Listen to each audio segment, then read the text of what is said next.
Good evening. Today, our fellow citizens, our way of life, our very freedom came under attack in a series of deliberate and deadly terrorist acts. The victims were in airplanes or in their offices. Secretaries, businessmen and women, military and federal workers, moms and dads, friends and neighbors. Thousands of lives were suddenly ended by evil, despicable acts of terror. The pictures of airplanes flying into buildings, fires burning, huge structures collapsing, have filled us with disbelief, terrible sadness, and a quiet, unyielding anger. These acts of mass murder were intended to frighten our nation into chaos and retreat. But they have failed. Our country is strong. A great people has been moved to defend a great nation. Terrorist attacks can shake the foundations of our biggest buildings, but they cannot touch the foundation of America. These acts shatter steel, but they cannot dent the steel of American resolve. America was targeted for attack because we're the brightest beacon for freedom and opportunity in the world, and no one will keep that light from shining.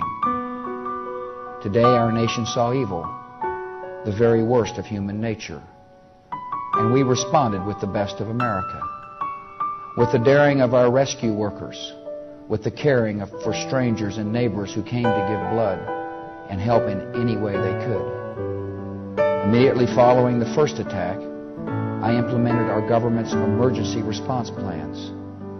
Our military is powerful, and it's prepared. Our emergency teams are working in New York City and Washington, D.C. to help with local rescue efforts. Our first priority is to get help to those who have been injured and to take every precaution to protect our citizens at home and around the world from further attacks. The functions of our government continue without interruption. Federal agencies in Washington, which had to be evacuated today, are reopening for essential personnel tonight and will be open for business tomorrow. Our financial institutions remain strong, and the American economy will be open for business as well. The search is underway for those who are behind these evil acts. I've directed the full resources of our intelligence and law enforcement communities to find those responsible and to bring them to justice. We will make no distinction between the terrorists who committed these acts and those who harbor them. I appreciate so very much the members of Congress who have joined me in strongly condemning these attacks. And on behalf of the American people, I thank the many world leaders who have called to offer their condolences and assistance. America and our friends and allies join with all those who want peace and security in the world, and we stand together to win the war against terrorism. Tonight I ask for your prayers for all those who grieve, for the children whose worlds have been shattered, for all whose sense of safety and security has been threatened.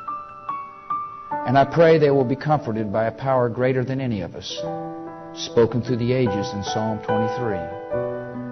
Even though I walk through the valley of the shadow of death, I fear no evil, for you are with me. This is a day when all Americans from every walk of life unite in our resolve for justice and peace. America has stood down enemies before, and we will do so this time.